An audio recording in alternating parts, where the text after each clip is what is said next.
Welcome to the Big Idea podcast, where we focus on food. Today we're going to be talking to Pooya and Emily from Genuine Taste, a company in Canada focused on cultivated fat.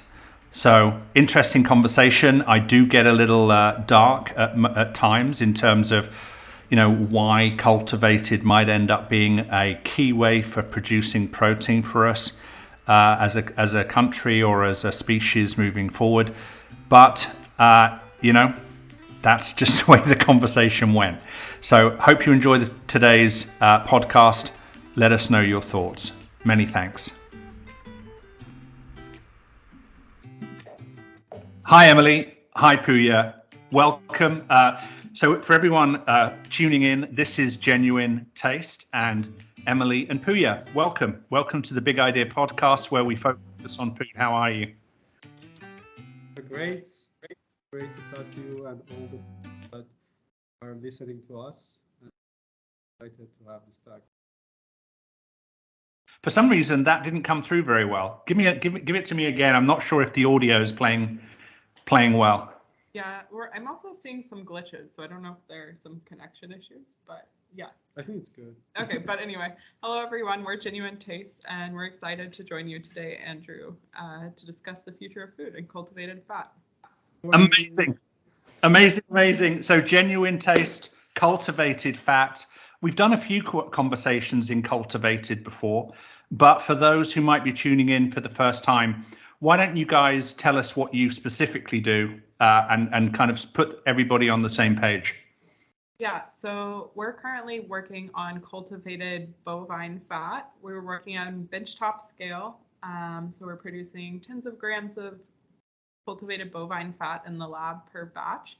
And our cultivated fat will be an ingredient for alternative protein manufacturers. So people working on plant-based sausages and burgers, as well as we're targeting cultivated meat companies who are focused more on muscle tissue, who are B2C. So that's when you're thinking of like future meat technologies or companies like that.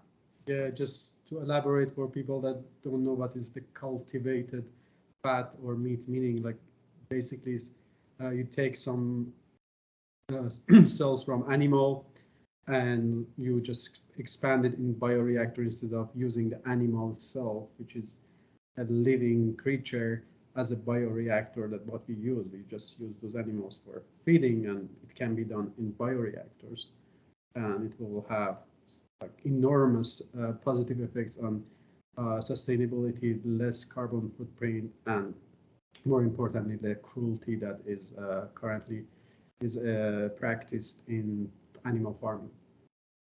So we're growing fat and meat on the backs of skeletons on animals in farms, in factory farms, in different facilities. And this is a way of taking that cell, that fat, etc., and growing it in a clean sterile environment, so there's no pathogens, there's no diseases, and so on, and that's within a bioreactor, correct? Yeah, yes. Exactly, and it's much more energy efficient in terms of calories in, calories out, so much less energy required to grow meat in bioreactors, or fat in our case, than it is to grow an entire animal and then just eat a part of it. Perfect.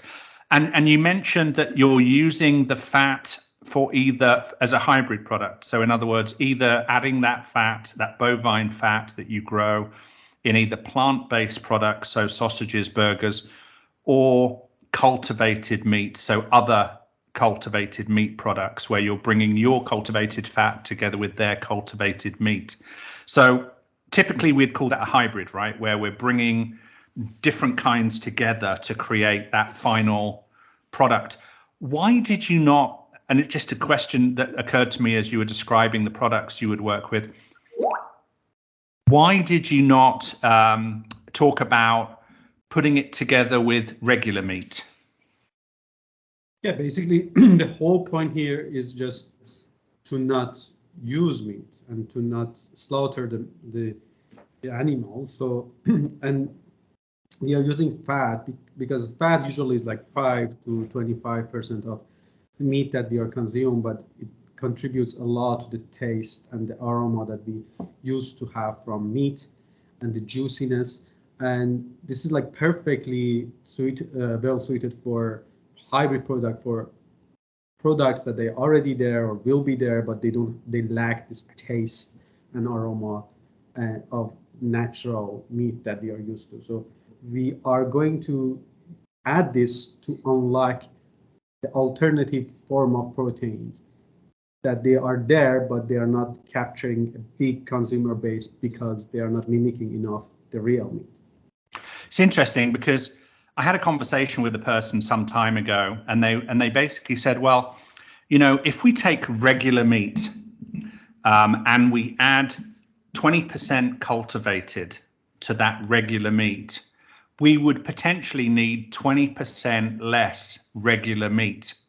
So it's almost like adding ethanol to petroleum or gasoline, where, you know, by adding that additive, you're able to use more, you're able to get more out of the original. And therefore, by adding 20% fat, for example, to traditional meat, you need less, 20% less original meat. So you're achieving the same objective of reducing traditional meat consumption. Yeah. And yet you're giving people a product which is very familiar to them, something they're probably easily able to mentally get behind, if that makes sense. Yeah, I think that's definitely an interesting approach, one we haven't explored ourselves, but I think just philosophically for us, anything that reduces environmental impact and like unethical treatment of animals is a step closer to the goal. But I do imagine it would be great for people who are already meat eaters, but I think there are a subset of people who don't want any animal product from an animal that has been slaughtered, so then you would have difficulties with, like, we've definitely interviewed people where they're currently vegans or vegetarians, but they would eat cultivated meat or fat because an animal wasn't harmed. So I think you would miss out on a lot of those people. But it's definitely an interesting way to kind of get your foot in the door. Yeah, I think there's two things to consider. One is that, vegans are in the 1 to 1.5% of population for the US at this point. Vegetarians, I think, are in the 7 to 8% range of total population. So meat consumers are in the 93% range. So if you can take 20% of the meat that the 93% consume and substitute it with cell-based, so that the product that they're getting is absolutely identical to what they're used to consuming, you're probably going to have more of an impact than trying to convince them to eat plant-based products and adding a fat component so the plant-based products are juicier. So from an environmental and from an animal welfare perspective, in the short term, it might have much greater impact bringing cultivated together with traditional meat versus adding it to plant-based or adding it to maybe cultivated. Maybe. I don't know. Just an interesting, somebody brought that to my attention and I'm like, that's actually quite thoughtful. That's, I feel like it's not the most intuitive answer when you're thinking about this field. So yeah, it's like something. Yeah, it's basically like this electric cars, like they have in like so many models, hybrid, like gasoline and like the electric one, or like electric one with solar panels on it. Like there are so many varieties, but the goal is known. So we are going to reduce, and any reduction will be welcome. So I think from like logical point of view, it's a good answer. Again, like we need to see how customers will react to that. We think that there are so many people that flexitarian, they want to try anything that is close to meat, but as you mentioned, for many that might be possible, like easier for them to transition bit by bit from regular meat rather than like go from plant-based meat and try to make. But I think you've got a really interesting answer, which is let's give people lots of choices. Let's give them the plant-based with the cultivated fat component, so it's juicier and not at all animal-based. Let's take the fat and bring it together with traditional meat so that it's less traditional meat consumption from an environmental footprint perspective, animal welfare perspective. Let's bring it together with cultivated as well and give people even more choices. Let people choose what's going to be right for them, either based on their economics or their taste preferences or even their environmental sustainability preferences. So I'm going to pivot slightly now that people understand what genuine taste does, and sort of understand a little bit more about you guys. So how did you get started? What made you start Genuine Taste? Where do you both sort of come from? I don't mean, you were born in, I don't know, Brighton or something. I mean, how did you get to arriving at a place where you said, okay, we're going to build a company called Genuine Taste and we're going to bring cultivated fat to the world? Yeah, that's a great question. Do you want to start or should I start? Basically, I did my PhD in biophysics in Cambridge, and I was working on mesenchymal stem cells. The stem cells that usually reside in bone marrow, and then they make cartilage, fat, and connective tissue. So I was working in the field. I was seeing that there are movements to do cultivated fat and cultivated meat more in general. But I went on and made another company on diagnostic device. Later, because of COVID, I had to give up on that company, and then I started to think about the field. So I attended a conference about the field, and then enrolled in a program, in an incubation program. There, I met Emily. She's coming from, she will talk about herself more, but she's coming from more sustainability management background. And then it was I was trying to maximize two things: how I can help the environment more, the planet more, and also how I can use my skills. So that was why we started Genuine Taste. And the fat, as I told, is a very unlocking component. There are so many people working on cultivated meats. Meat, when I'm talking about meat, it's more muscle. But I kind of knew that fat has more effect because it's a very small component of the overall, the meat that we eat, but it has a great effect on fat, the taste and the aroma. So we thought that this is going to be a very good place to start. A small component. So even if it's slightly more expensive to make it in lab, but it's more economically feasible to add it. It's a very ideal component for hybrid products. So we started from there, and then we got some fundings. Then we joined Big Idea Ventures, which really helped us to go forward. And it's more than a year for us. Coming up on our 1-year anniversary of incorporation. So tell us about the last 12 months. What's that all been about, and where are you now? What are you kind of focused on now? Yeah. So I didn't give my background. So yeah. Sorry, don't mean to get distracted. Okay. Shiny object. Apologies. No, it's okay. I can see why you're excited.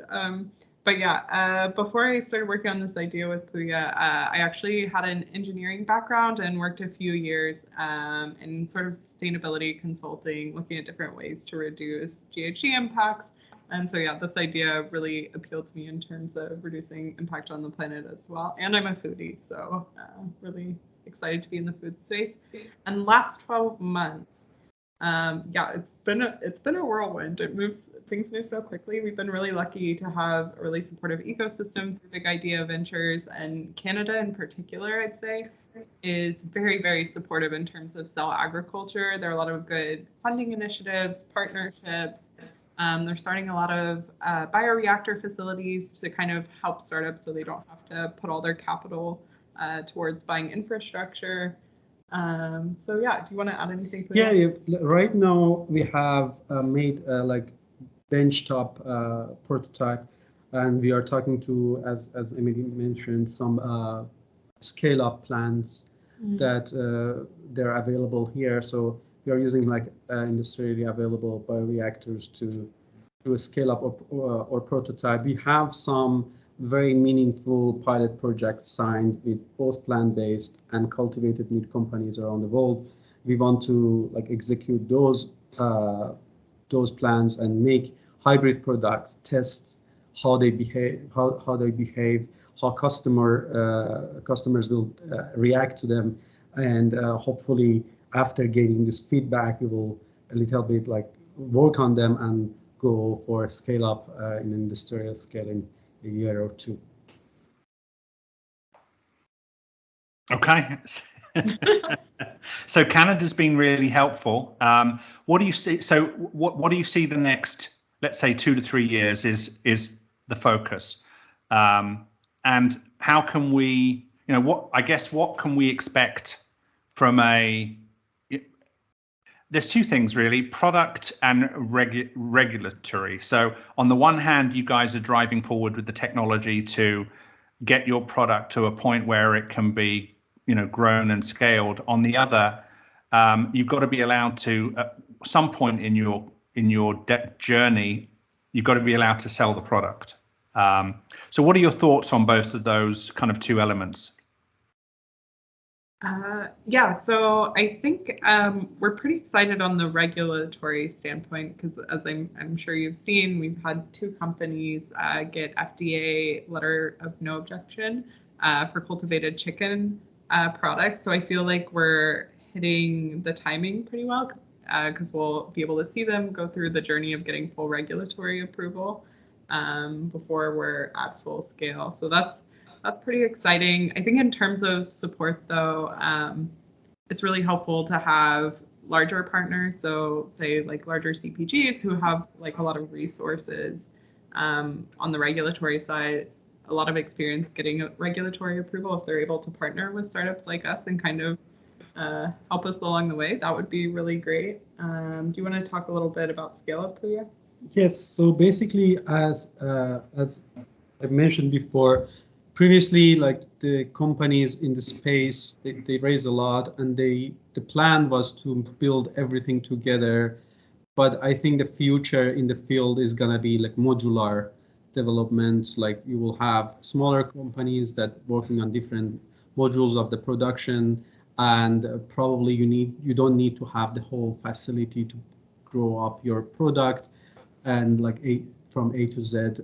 So we hope that there are already some players that coming and they're offering like industrial scale up facilities to companies like us. So I think that will really play a big role in like scale up problems that we have nowadays in the space.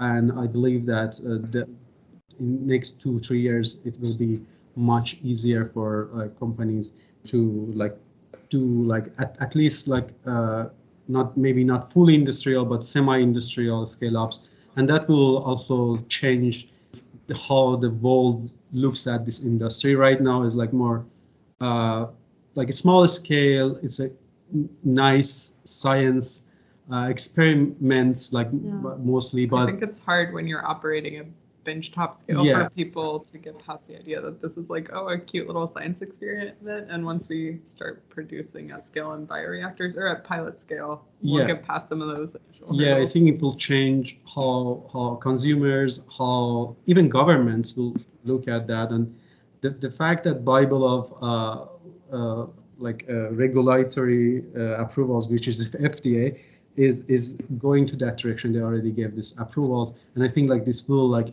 trigger like a cascade of more approvals like around the globe that's coming. So I'm very optimistic about what's going on right now, both from shifting the paradigm of having everything in like from A to Z in one company, and also regulatory path. So hopefully in 2-3 years we will see a big jump about in this industry, and I think as genuine taste we will be also benefiting from that. atmosphere, and it's very good timing for us to put our product in full scale up. I think there's a couple of things I'd like to focus in on in terms of what you said. The regulatory approval, I believe, as you do, will open up more. So, we've already seen upside and just, for example, on the Singaporean regulatory side, opening up. So both US and Singapore. And so, yeah, I totally agree with you that over the next, let's say, 2, 3, 4 years, there'll be more approvals. The regulatory environment will get less restrictive around cultivated. I'm interested in your idea of modular and from a scale-up perspective, and let me outline why. Upside has invested quite a few millions of dollars to set up a large, almost pharmaceutical grade production facility, so that they can produce. So, they've raised enough money to be able to actually set up their own manufacturing facility at scale. I've seen other companies try and do that, and then the money they raise, whether it's 20, 50, $100 million or whatever it might be, they find they're no longer in the business of the technology and solving those problems. They start worrying about shift work and running a factory and things like that, things that they don't necessarily have experience or knowledge around.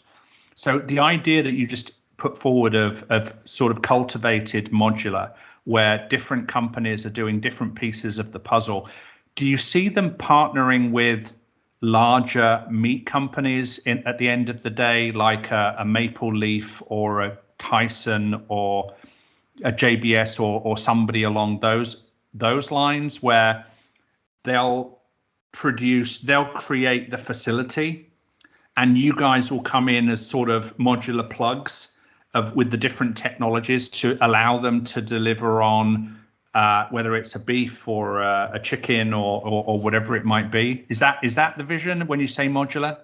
Yeah, I mean, that's a part of the vision. Like, as you said, I think it will be like a bit like more similar to what happened to cell phone industry, for example. Like, okay.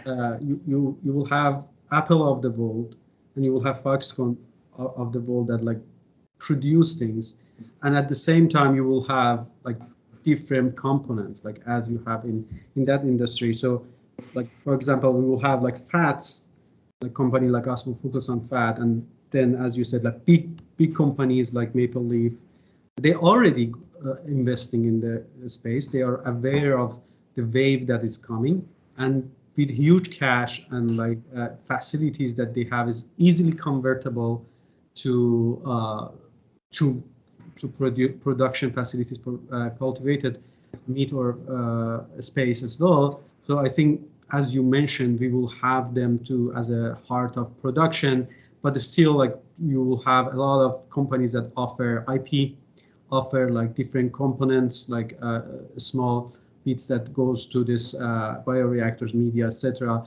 They will like produce these small components and also keep up with the R&D and like constant improvements of the products that we need a lot, because this is a new field, and like any new technology that's thrived in the world, we will have a lot of improvement and very fast improvement to reach a point that is really feasible from like production point of view and from like the cost point of view. So I think, but ultimately we will have those big players as a hub, and we will have like small players too as a provider. So this is what I see for the industry in future. What are your thoughts, Emily? Yeah, I think I pretty well agree with Pooya, but I think there might also be some room, because I think we're seeing some CDMOs pop up that are like kind of allowing companies like us to kind of remain a bit more independent perhaps, and maybe also sell to smaller players and smaller plant-based. Before we go too much further, can you outline CDMO for people? I actually, what does it stand for? I just always know. What is it's like companies like Extracellular, where they provide like bioreactors, different research, R&D. Pooya's pulling up what CDMO stands for. Are you pulling it up? I know what I think it means, but contract development, manufacturing. So it's contract manufacturing, effectively. Yeah, right? Exactly. Thank you. Yes. You're welcome. You're welcome. So you basically believe there are contract manufacturers who will bring together the expertise of companies like Genuine Taste to produce products for other people. Maybe they'll do it for Maple Leaf. Maybe they'll do it for Tyson, etc. Right? Yeah.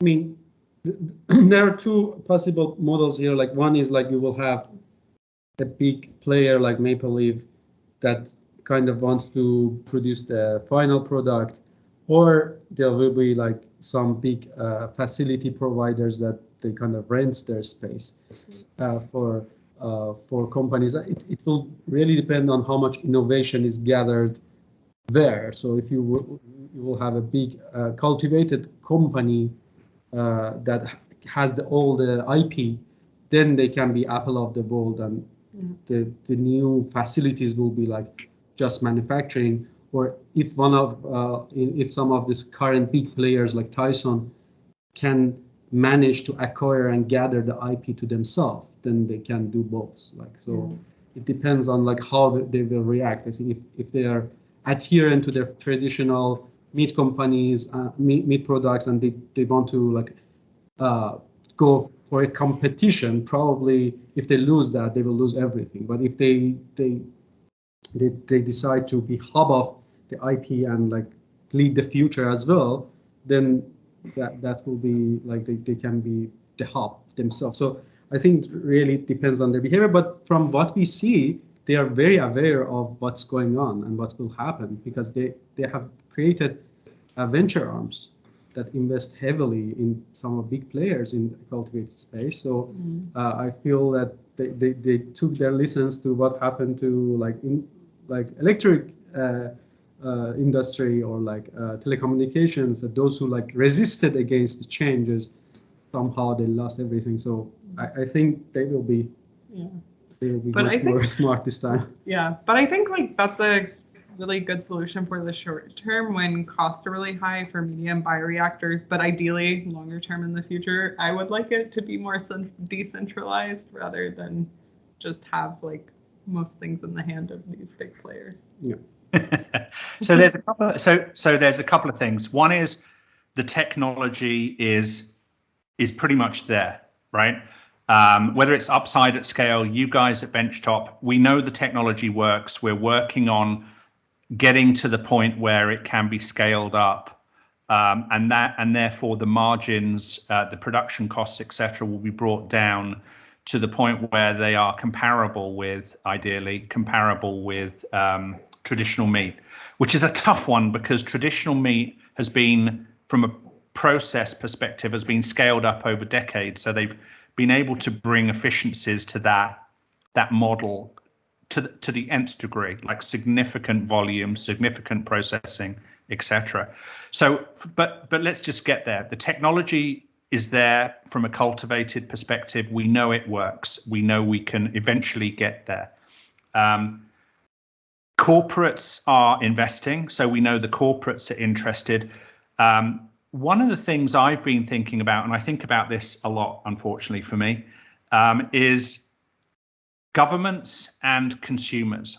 So one of the things I've seen over the last few years is governments have become increasingly interested in cultivated technologies because of the food security challenges and the kind of political instability we've seen globally over the last 3 or 4 years, whether it's because of pandemics or war or whatever it might be. And governments are saying, hey, maybe we can actually efficiently produce this protein domestically without needing to give up large swathes of land to animals.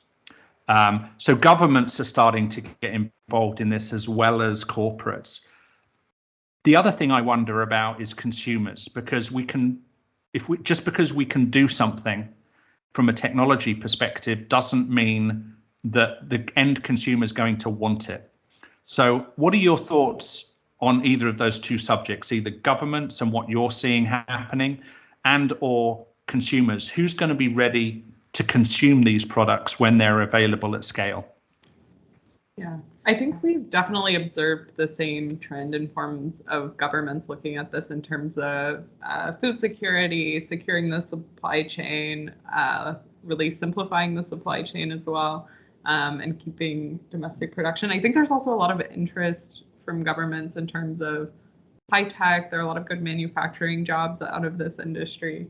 And we actually had a very similar conversation. One of our advisors, Sylvain Charbois, he runs the a food institute at Dalhousie, and he had a pretty similar conversation with us around supply chains and food security. So I think that's definitely an interest among governments and academics.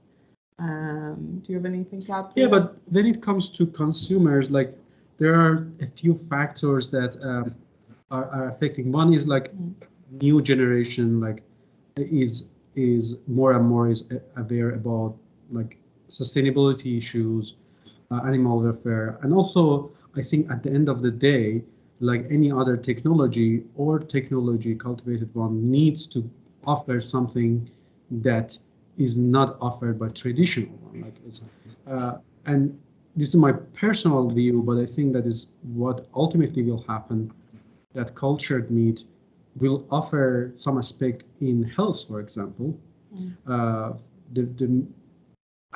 example, my own field, like fat, we believe that we can make much healthier fat, like the fat that contains much more good fat rather than like harmful fat than animals.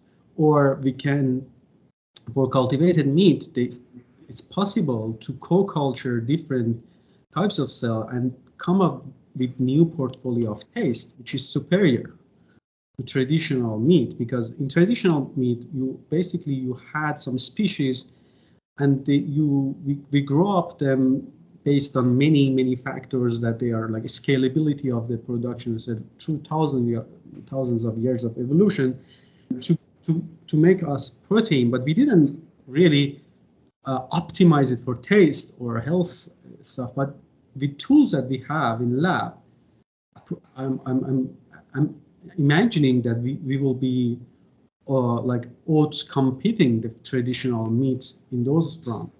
And since like when the fear of this or like any new product, especially in food, I think there is a fear right now in the public to try new things, but that fear will be past like sooner or later, because people will see that it's safe, etc. And then the real competition between meat and cultivated product can start on taste, healthiness, different like nutritional values that we can offer and traditional meat cannot. So I think there it will be real competition, and I think that the cultivated meat has a lot of chances to win that competition. I think there's also an interesting marketing play here by conventional meat, because it's very much like the assumption is it's very natural. You have happy cows running in fields, whereas like industrial animal agriculture can be like almost like a lab, like in terms of artificiality, like antibiotics used, like the cleanliness of conditions, like it's not all happy cows running around in fields. So I think but hopefully there's a little more. I know where you're going with that. Like traditional animal farming, animal production is really not as green and organic as people assume. But I think people in the back of their minds know that. I think people, anyone that's watched, a food documentary on Netflix, kind of gets that the realistic version of food production is very different from the sort of fiction of food production. One of the things that I've been thinking about recently, again, I think way too much about this stuff. I remember saying about 5 years ago that our food system was quite fragile, and eventually a shock to the system is going to show us how fragile the food system is. And then COVID happened, and I still remember walking around supermarkets, seeing people running around with baskets, desperately looking for food, seeing half of the shelves empty, and getting quite frantic about grabbing what they could, even if they didn't necessarily want it, because they were scared that, the next time they came to a supermarket a day later or 3 days later, maybe there'd be nothing. And people were acting quite illogical, or maybe it was logical based on the circumstance of the moment. Given how some of these animals are treated and the environment that they're in, I would not be surprised if at some point in the next 5 years or so, what happened to us from a pandemic perspective, i.e. humanity, doesn't impact animals in the same, not COVID, but some other form of pandemic. I think it's quite possible in the next 5 years or so we'll have another pandemic, but around the animals that we're growing. And a significant percentage of the animals that we grow today may not be, and I hate to kind of put it in these terms, but edible. At which point, whether we like it or not, the kind of technologies you guys are working on, where people think they're going to have a choice about, do I do cultivated, do I do, air quotes, traditional?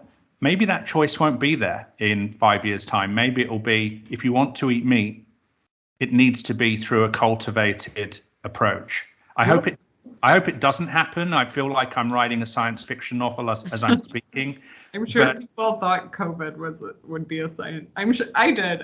I would have never imagined the COVID pandemic would actually be this happened before. We've had swine flu. Yeah, we've had African swine flu amongst pigs, where 80% of the pig crop in China needed to be killed because of disease. It's possible. It's possible. Yeah, we had like this mad cow disease as well, if you remember, in 2000s. So that's completely possible. And like if there, I think like statistically we will definitely have it, because like you have a lot of like culture, like an animal culture. Animal is like basically a cell culture from one point of view, and one of them will be contaminated by a virus or prion, whatever. So there is a big possibility, I think, like almost certain, that we will have it in next few years or like next decades, etc. So as you said, like this can be this can be kind of not choice at some point, and hopefully it's not going to be near, but it's a reality statistically. I kind of didn't want to go down this route. It's something I think about, not something I necessarily wanted to put into this podcast. But I think you guys and other companies like yours who are solving the challenges, and it's funny, maybe about 4 or 5 years ago, companies in this space were focused on, cell line. So, hey, we're going to focus on chicken, we're going to focus on beef, we're going to focus on pork. And then they realized as they moved through the development cycle that there were things missing that we needed to, and things we needed to solve. So replacing FBS as part of the as part of the growth factor, or scaffold, the ability to create a 3-dimensional item and not just a meatball or a sludge or a slurry. And I think there are companies like yours out there solving these problems. Some of the problems have already been solved, FBS replacement, for example. So what do you see the challenges of scale at this point? Is FBS still a thing? Is scaffolding still a thing? Or do you see this modular approach that you described, Pooya, as the way of bringing a total solution to market? I think it's like a hybrid solution that we need. Like all of them are still not completely solved. There are huge progress in media, in scaffolding, but still there are a lot of innovation can be done. Like we are working at Genuine Taste on two of these fronts as well. But as I told you, like modular solving will help a lot into put what already we have there. So there are so many restrictions based on IP and like the traditional competitions that doesn't let so much to get all the best in the same place, and those hurdles are being eliminated by cooperating. I think that all the companies in the space, they realize that if we want to be successful as an industry, we need to put our best together. And like companies like non-profit like organization like Good Food Institute or New Harvest, and also like huge investors that they have a big portfolio like big idea ventures. They're kind of working in this direction, that to put more cooperation, and that's, I think, like it's like we are solving the problem from many approaches. Like there is no one single approach that we can take and like solve the problem. So it's basically I think we are in the right track to put all the things together, and also try this new model of modularity to make like this idea of cultivation like to make it feasible. Another approach is like what the mindset of making the whole cultivated meat product is changing, as you said, like hybrid product, starting with a small percentage of cultivated product together with conventional either plant-based or real meat. This also is playing a huge role in just rolling the ball for the industry. So I'm going to ask the questions I normally ask towards the end of the podcast. We've actually spoken longer than I thought we would, but I've been so interested in what you guys have been saying, so apologies. But one last question before we get to those kind of normal questions I ask at the end. Give me from your perspective, in 10 years' time, what percentage of consumption in the United States and Canada will be cultivated meat versus kind of traditional or original meat, however you want to think about it? What percentage would you guess is going to be cultivated? I think my guess would be like maybe like 20%. What do you guess? I feel depends on like what happened if we have like. I think it also depends on market conditions, to be honest. Market conditions, like what happens to traditional meat, like in terms of like supply chain, or if there is like a zoonotic disease coming out, or impacts of climate change. Yeah, impacts of climate change. Those things will determine, but I would guess like 50% of that. It's optimistic. Yeah. Friday. Yeah. So, I mean, again, it depends also the cultivated side as well, which if we can reduce the price meaningfully enough for customers. But I'm very optimistic about that. I feel that there is a Moore's law here as well. Like in electronics, every like year or 2 years, we are seeing like the price is coming down like in exponential way. So like almost halving every like in 2013, it was like almost $1 million or more than $1 million for a burger. Right now it's maybe 200 for a burger, or like even less. So that's I think it's going to be a big player, like how much this trend can go in terms of reducing the cost and what will happen to traditional meat. But definitely I see a big potential, like maybe half and half, as I said. Let's see. So a couple of things. One, data point one is that Future Meat in Israel, they're able to produce chicken breasts, I believe, at only a 20% increase in price versus traditional chicken breast, which is, 20% difference in price, which is pretty impressive given, how many chickens we produce and so on a daily, weekly, monthly basis. The other thing I read, which is quite interesting recently, is that California is going to be banning the production and sale of salmon this year because we've overfished salmon so much in California that they're concerned about the quantity remaining of wild salmon in California. There's something like, I don't know if this can't be right, but the article said something along the lines of only 170,000 salmons will be swimming upriver to spawn in California this year, which is not that many. It sounds like a lot, 170,000 fish, but when you consider the amount of salmons we eat on a regular basis, that doesn't seem a lot to me. So, seafood is going to be an interesting one, as well as as well as terrestrial meats like chicken, pigs, cows, etc. Seafood is something we've been overfishing now for some time. Anyway, I'm going to really depress myself today. I'm not sure what I'm doing. Anyway, let's get to the normal questions. What kind of help can people give you as Genuine Taste? What sort of things do you need? How do you make your mission? How do you bring your mission to the world? Tell us. Yeah, so I'm sure we're going to give the most common answer, but investment is always appreciated. So we're currently raising USD 2.5 million seed round. So just any warm intros to investors, if you'd like to reach out to us on LinkedIn, I think we're just Genuine-Taste.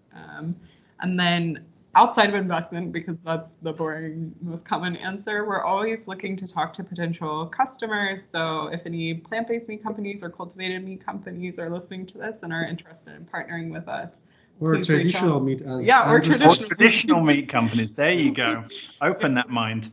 Yeah, that would be great. And then, we're always also looking for scale-up partners as well. We've identified and have a few soft commitments with some pilot facilities, but we're always on the search for more bioreactor facilities. So that's a third help. Yeah, and any wise mind that thinks that they know more, like things that better than us, and they want to advise us, we are happy to jump on the call and get their opinion and benefit from it. And give us the spelling of Genuine, because I know rappers out there do it Genuwine. I'm guessing you're not genuine. So I kind of wish we were now, but no. We're Genuine. Genuine.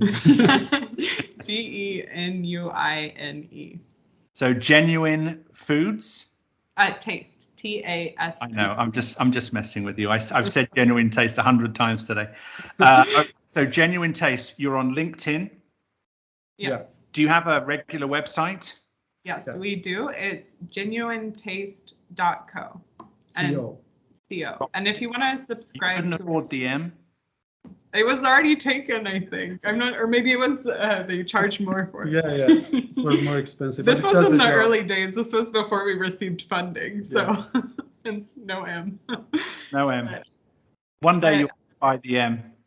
Yeah, and I think on our website you can also subscribe to our newsletter for updates if they're also interested. Yeah, and also if they view our website, there is a email to contact us. It's contact@genuinetaste.co. So very easily write to us if you have any concern, like any offer or any desire to talk. We are very happy to hear from you guys. So I just went to LinkedIn. I typed in Genuine Taste. A black circle with a yellow circle and the words Genuine Taste appeared. It said biotechnology research in Toronto. And then it says Pooya Mamaghani PhD works there. So that's Pooya Mamaghani works there, co-founder of Genuine Taste. No idea why you're not appearing, Emily. Not friends on LinkedIn. Maybe that's why. Oh, it's because Pooya was nice enough to connect with me and you haven't bothered yet. Oh no, I'm so sorry. I'm just messing with you. All right. So great to speak to Genuine Taste. Emily, Pooya, thank you so much for your time today. I hope I didn't depress people too much by the talk of sort of animal-based, COVID equivalents or anything like that. So hopefully people forgive me and enjoy their day for listening. Thanks, everyone. I'm going to press pause, and guys, don't go away. I'll be right back. Okay. Thank you for coming along to our podcast today. This is Andrew Ive, your host from the Big Idea podcast, where we focus on food. Today's conversation was with Genuine Taste, Emily and Pooya. You can get in contact with them via LinkedIn or via genuinetaste.co. I'm Andrew. I'm the host and the founder of Big Idea Ventures.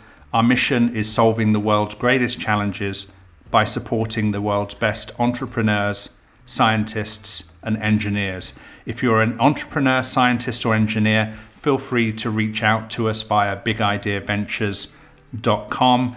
If you're a corporate or an investor or whatever, and you want to talk to us about any of our portfolio companies or about any of our funds, by all means reach out to me at LinkedIn, Andrew, middle initial D, last name Ive, I-V-E.